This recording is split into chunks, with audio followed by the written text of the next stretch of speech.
Austatud konverentsist osavõtjad.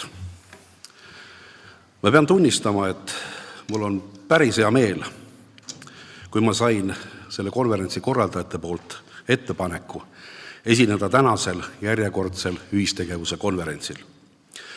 Ja just nii intrigeeriva teemaga, nagu seda on riik ja selle riigi tegevusega seonduvad omanikutulu küsimused. Mida rohkem ma sellesse teemasse süvenesin, seda rohkem ma mõistsin, kui oluline on rääkida nendest küsimustest ilustamata ja mitte petta end tühjade lootustega, vaid me peame vaatama asjadele mitte nii, nagu nad väljaspoolt paistavad, vaid süüvima sisusse ja looma enesele tervikpildi, mis aitaks langetada meie eneste jaoks õigeid otsuseid. Mina isiklikult olen sügavalt radikaalse maailmavaate või maailmapildi pooltaja. See tähendab seda, et kõikides sellistes küsimustes tahame minna juurteni, tuua välja põhjuse, tagajärje ja selle omavahelise põhjusliku seose, et mõista, mis sinu ümber sünnib või kuidas sellises situatsioonis oluliselt käituda. Kahjuks tuleb tunnistada, et kui konverentsi korraldajad palusid, et ma tooks Nossovi teose põhjal näiteid omanikutulu võimalikest allikatest, siis ma olen sunnitud tõdema, et seda on äärmiselt keeruline teha, sest tänane riigi ühiskondlik ideoloogiline mudel on raamatukongelaste maailmast kenakesti edasi arenenud. Siin hea kamraad Märt ütles, et ärme räägime täna poliitikast ja katsume vältida neid poliitilisi teemasid. Aga kui me räägime riigist, siis me ei saa paratamatult mööda poliitikast. Me ei saa poliitikast üle ega ümber, sellepärast et riik juba ise on poliitiline organisatsioon. Ja kõik, mida me siin riigis teeme, ka niisamuti kulutades raha, on ka poliitika üks paratamatu osa. Samas on selles samas toituseikluste raamatus ilmekalt välja toodud, millist jõudu võib etendada ühistegevus riigi tulubaasi rajamisel. Ja muidugi teiseks, milles seisneb kapitalismi olemus. Loomulikult ei osanud ma omal ajal, kui ma seda teost lugesin ja kui see teos jättis minusse tegelikult kustutamatu elamuse, välja lugeda raha rolli ühiskondlike protsesside suunamisel, kuid andis piisava lähtealuse mõistmaks, kuidas toimivad erinevad ühiskonnamudelid. Selles samas raamatus Toitu kuul ei kirjeldatud riiki terviklikult kui sotsiaalset ja poliitilist organisatsiooni, vaid riik kui selline oli asendatud lihtsalt ühiskondliku korraga, mis tugines kindlale ideoloogilisele baasmudelile. Tagantjärele vaadatuna oli see väga idealistlik, kuid ega lasteraamatus ei saanudki seda teistmoodi käsitleda. Aga kuigi samas, kas see oligi nii väga idealistlik, kui me teame, millised jõud töötavad täna rahvusriikidele vastu ning plaanivad meie elukorraldust muuta kuumarakannide elukorralduse tasemele. Raamatus kirjeldati ühiskonnamudelit, kus väärtushinnangu aluseks oli raha ning ühiskondliku positsiooni kindlustas enesel isik, kellel oli seda piisavalt palju ning ainult raha hulk võimaldas kasutada ühiskonna poolt pakutavaid hüvesid. Domineeris põhimõte mina ja minu raha. Nii nagu me eelnevalt mainisin, on tänane elu oma olemuselt Nossovi poolt kajastatud kapitalistlikust mudelist märgatavalt edasi arenenud. Kuid need seosed, mida ta omas raamatus kirjeldab ja mis ei ole kuhugile kadunud ning on tänapäeval igati ära tuntavad, sest domineerib veel kord seesama põhimõte mina ja minu raha. Kuid enne, kui me läheme selle teemaga edasi, paluksime teil vaadata ühte filmilõiku. Ma nüüd päris täpselt ei tea, kas me saime selle filmile ka korraliku hääle taha, sellepärast et tundus, et tekkis mingisugune konflikt tehnikas ühendusega, aga ma usun, et me saame selle kuidagi ära näidata. Ja see filmilõik räägib meie lõunanaabritest, lätlastest. Ja ütleks veel kord niimoodi, et ei saame ka seekord läbi Lätita. Aga miks ma tahangi, et seda filmi vaataksite? Aga sellepärast, et ma ei tea, et Eestis oleks tehtud ühtegi selle sarnast filmi. See film ei ole propagandistlik film, vaid tegelikkusest peegeldav dokumentaalne teos. Nii et vaatame, kas me saame sellele filmilõigule hääle ja pildi ette. Kuna see lõik kestab 15 minutit, siis ma võtan endale õiguse, et istuda kohale ja vaadata ka seda filmi.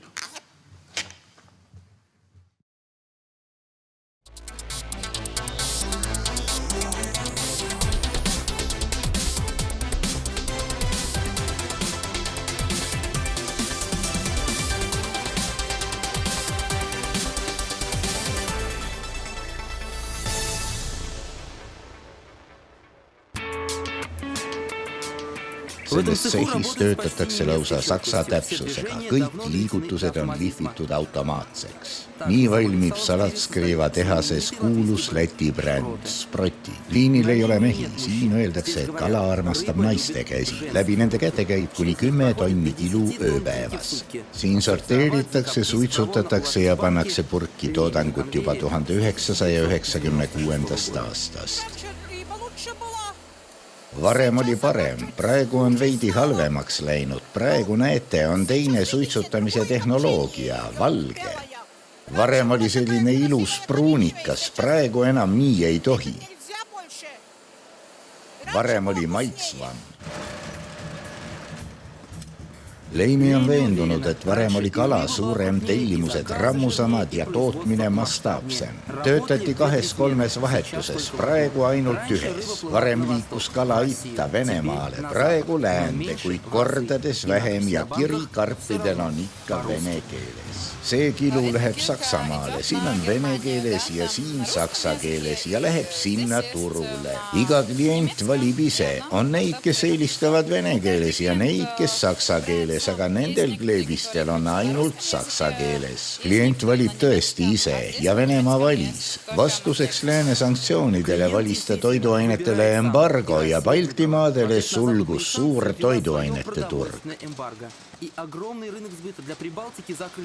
Muide, see ei olnud esimene ega kaugeltki viimane kord, kui Läti küttide järeltulijad tulistasid iseendale jälgida.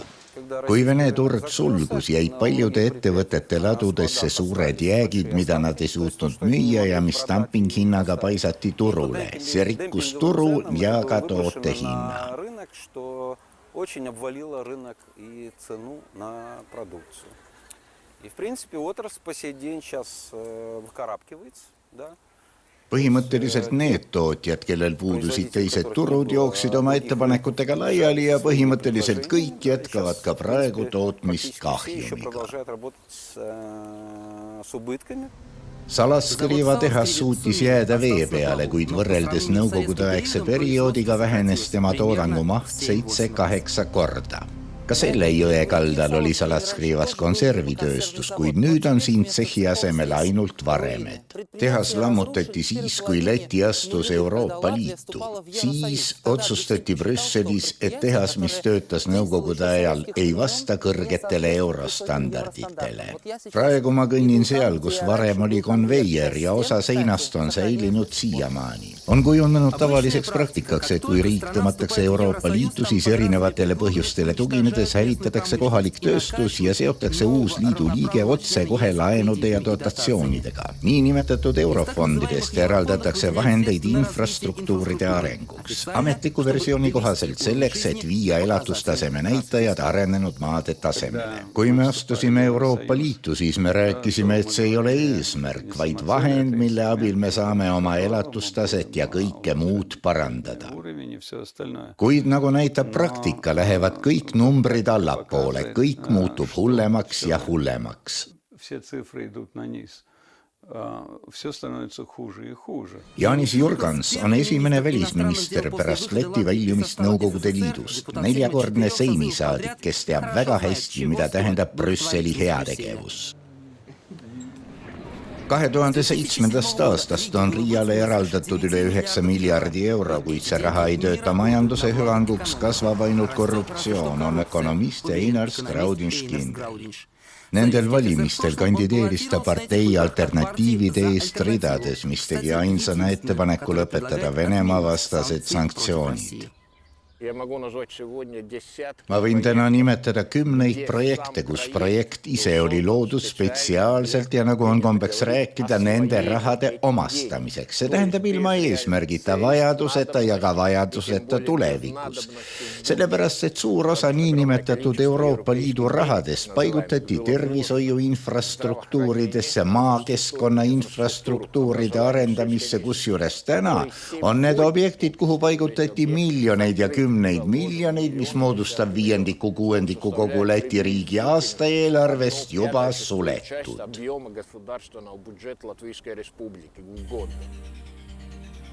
Iga 7 euro riigieelarvesse tuleb abifondidest. Vabariik elab abist ja seda tunnistas ka president Raimond Svejanis, kuid ei teise mingeid pääsemiskatseid finantssüstla otsast pääsemiseks. Selleks kutsus üles elanikega kohtumisel partei Koosmeel liige Vjacheslav Dombrovski, kes arvestas valimisvõidu puhul peaministri ametiga.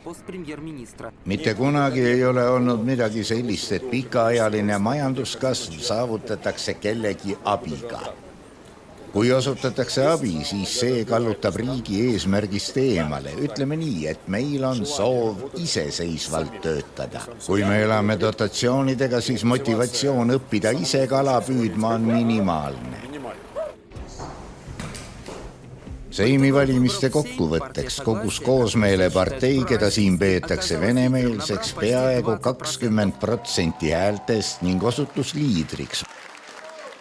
Muide, varem oli nende tulemus kõrgem. Vabariigi parlamenti pääses 7 parteid ja nii nagu räägivad eksperdid, ei ole sugugi lihtne hoida koos valitsevat koalitsiooni. Seega on Lätil üks probleem juures. Ma arvan, et aasta pärast peame Seimi laiali saatma, sest tuleb suur majanduslik kaos ja siis tulevad mingid uued valimised. Kuid praegu istub Läti kindlalt suurtel dotatsioonidel, mis on ka Brüsseli jaoks vastuvõtmatu. 2020. aastast plaanib Eurokomisjon vähendada rahavooge vähemalt 13%, kuid võimalik, et ka rohkem. Ja vastupidi, sissemaksed Euroopa Liitu võivad kasvada seoses Brexitiga, sest London võtab lahkudes ühiskassast oma osa ja ülejäänute vahel tuleb puudujääk ära jagada. Riia ise õhutades Vene vastast hüsteeriat nõuab raha oma piiride kaitseks. Kuid siis tuleb usutavasti noa alla seada sotsiaalsed projektid ja kõik see ähvardab Lätit katastroofiga. Läti on aetud sellisesse majanduslikku tupikusse, vaesusesse, sest me oleme ühed vaesemad Euroopa Liidus. Kui võtate meie sotsiaalsed programmid, meie sotsiaalvaldkonna eelarved ja muu, näiteks meie hariduse, meditsiini taseme, siis saate aru, et siin on väga palju asju teisest sordist. Ma arvan, et Läti viis Brüsselisse rohkem iseseisvust, kui Brüssel oleks seda nõudnud. Брюссель даже этого и требовал.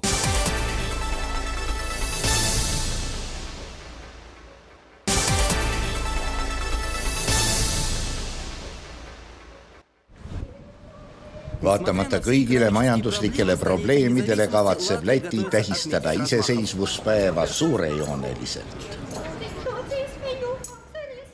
Ainuüksi eelarves plaanitakse kulutada üle 30 miljoni euro. Juubel on 18. novembril, kuid juba praegu lehvivad Bordeaux ja valget värvi lipud kõikjal Riias. See on vabaduse sammas, üks mitteametlik sümbol Lätis. Tähitati 1935. aastal ja avati 18. novembril Läti iseseisvuse 17. aastapäeva auks. Pärast ühinemist Nõukogude Liiduga taheti monument ära vedada, kuid tänu kuulsa Veera Muhhina vahele segamisele päästeti mälestussammas. Kujul kujutatud eeposte kangelased ja Läti kütid kajastavad Läti riigi ajalugu. Skeptikud loevad Lätit faktiliselt sõltumatuks ainult 1940. ja pärast Nõukogude Liidu lagunemist 1991. aastal. Viimased 14 aastat on majandus täielikult allunud Brüsselile, kus siin see vabadus on. Ma võrdleksin seda pensionäriga, tänase pensionäriga, kes läheb.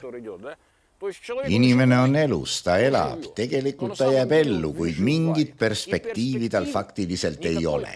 Täpselt samasugune olukord on terve riigiga. Me elame ja jääme ellu, kuid perspektiivi ma ei näe. Udune perspektiiv on ka Ventspilsis, kus kohalikus sadamas võideldakse oma ellujäämise nimel. 9 terminalist töötab ainult 2 ja needki ei ole kaugeltki täismahus koormatu. Transiit enamuses Venemaalt väheneb pidevalt. Ainult sellel aastal moodustavad kaod juba 15% ja pärast seda lõpetati statistiliste andmete kajastamine. Veosed kukkusid negatiivselt, kohe järsku kukkusid 2012. aastal ja 2014. aastast lõigati nagu noaga vähemaks. Olukord on muutunud radikaalselt, majanduses on vaja mingitki reaktsiooni. Mida me teeme töölistega, mida teeme infrastruktuuriga, kuidas seda kõike üleval pidada? See ongi kõige peamine küsimus. Ventspils on Läti suuruselt teine sadam. Kõige suurem on Riia ja kolmandat kohta kaubakäivete osas hoiab Liepaja. Lisaks nendele on riigis veel niinimetatud 7 väiksemat sadamat ja transiit on traditsiooniliselt üheks peamiseks riigituluallikaks, kuid veoseid viiakse Venemaale järjest sagedamini Lätist mööda, otse Ust-Lugasse, Primorskisse ja Sankt-Peterburgi. Veel aasta 2 ja ma arvan, et me hakkame end sabast sööma. Me saame aru, mis oli meie jaoks transiit. Kui keegi mõtleb, et hästi, kui me jäime Venemaa transiidist ilma, me saame endale Hiina transiidi, kuid Hiina transiidil tuleb sõita läbi Venemaa. Kuidas see kõik toimib, need on suured poliitilised küsimused. Ja kui me lõhkusime suhted Venemaaga ja seisame seljaga Vene poole ja hääletame sanktsioonide poolt, siis Venemaa võib käituda vastavalt kõigi sellega kaasnevate tagajärgedega.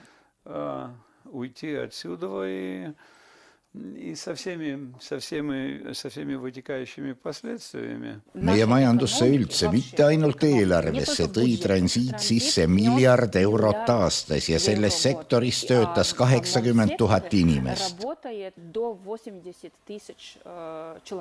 Raudteel, need ettevõtted, kes vastutavad meie raudtee, meie infrastruktuuri ees, seal töötab 12 000 inimest, hiiglaslik hulk meie inimesi, kes sõltuvad kaubavedudest.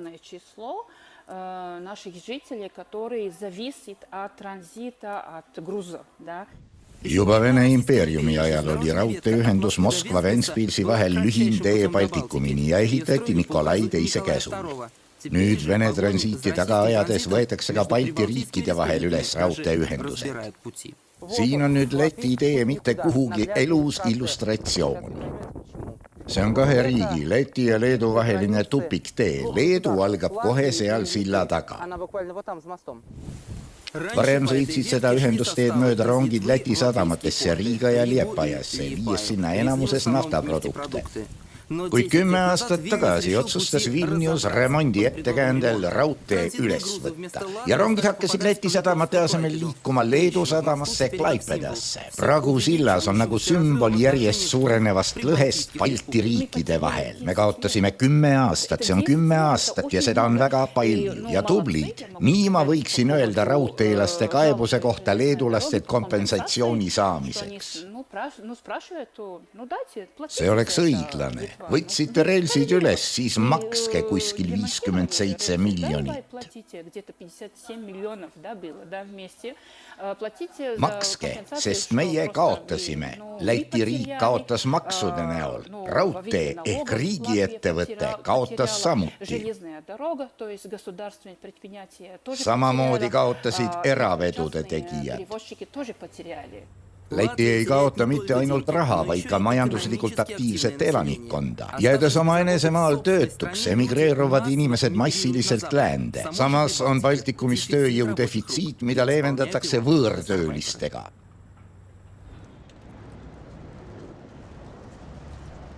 Olen olnud Venemaal, Valgevenes olen olnud siin 2 nädalat, ma ei tea. Ukraina on liider võõrtööliste lähetamisel Lätti. Sergei tuli Lutskist ja elab ühiselamus Riia äärelinnas ja pärast vahetust keedab pelmeene. Terve päeva on olnud ehitusel, plaadib ja on meisteriga ala peal. Aga kuhu sa pääsed? Lapsi on vaja toita, naist on vaja toita. Naine töötab samuti, ta saab $100 kuus, aga siin saan ma 50 eurot päevas. Vahe on muidugi olemas. Kodus ootab teda suur pere, 3 tütart. Noorem tütar on vaja mehele panna, aga keskmiselt sündis nädal tagasi poeg. Sergei on 3-kordne vanaisa, tal on juba 2 lapselast. Kui ta näeb neid alles 3 kuu pärast, kogu selle aja elab ta koos 2 kaasmaalasega ja meelelahutuseks on ainult televiisor. Vene kanaleid jätkub meil piisavalt, kui kaua võib neid vaadata. Tuleme töölt ja tahame puhata, kuid siit tuleb ju samuti poliitikat. Siit tuleb poliitikat pidevalt, otsustavad, kuid ei suuda kuidagi ära otsustada. Venemaa ja Ukraina ei suuda kuidagi asja ära jagada. Kui mulle näiteks 20 aastat tagasi oleks öeldud, et Venemaa hakkab Ukrainaga sõdima, ma oleks talle vastu lõugu andnud. Varem sõitis Sergei Moskva lähistele tööle, kuid nüüd tänu piirile Venemaaga ei pruugi omad sinna teda lubada. Aga Balti riikides on vastupidi, ei üritatagi tagasi tuua neid, kes on siit kunagi tormanud eurosid taga ajama. Iseseisvuse aastate jooksul on kolmandik elanikkonnast Lätist lahkunud. Täna elab Inglismaal umbes 75 000 lätlast, see on näiteks nagu terve Daugavpils.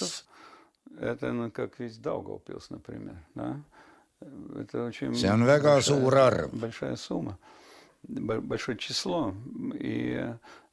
Ja et Läti elanikkonna väljarännet peatada, on vaja arvatavasti inimestele, eriti noortele inimestele midagi pakkuda.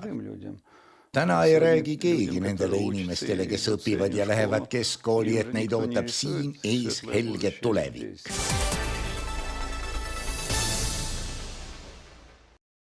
No nii, kas ei tulnud meile ette tuttav olukord?